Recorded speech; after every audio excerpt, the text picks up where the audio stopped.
Адахан Мадумаровга чыккынчылык беренесинен сырткары дагы бир айып коюла баштады. Ушул дем алыш күнү Мадумаровду Ички иштер министрлигине алып келишип, 6 саат сурак алышып, кайра УКМКнын абагына алып кетишкени кабарланган. Мадумаровга экинчи айып Чыңгыз Абдумомунов деген кишинин арызынын негизинде коюлуп жатканы ачыкталды. Соңку мезгилдерде бул киши бийликти колдоп, Мадумаровга каршы ар кандай сөздөрдү айтып келе жаткан болчу.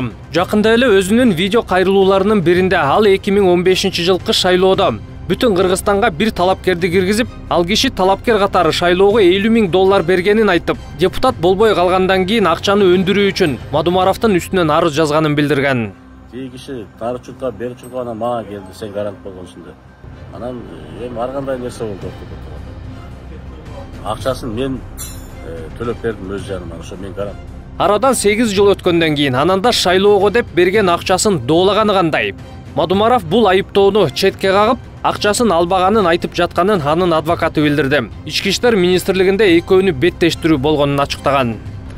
Заявитель просит сейчас, чтобы вернули ему деньги, которые он за кого-то вручился как посредником, за кандидат в депутаты. И те якобы с него требуют.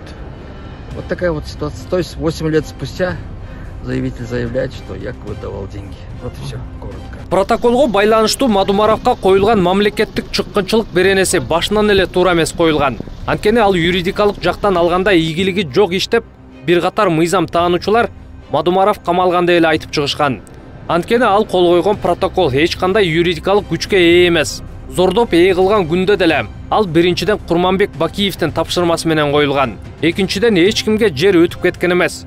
Үчүнчүдөн эгер кылмыш болгон күндө дагы мөөнөтү өтүп кеткен иш. Ошондон улам эгер протокол иши акырына чыкпай калса, Мадумаровду камакта калтыруунун башка варианты катары жогорудагы кишинин арызы боюнча дагы бир кылмыш иши токулуп жатса керек деген ой келет.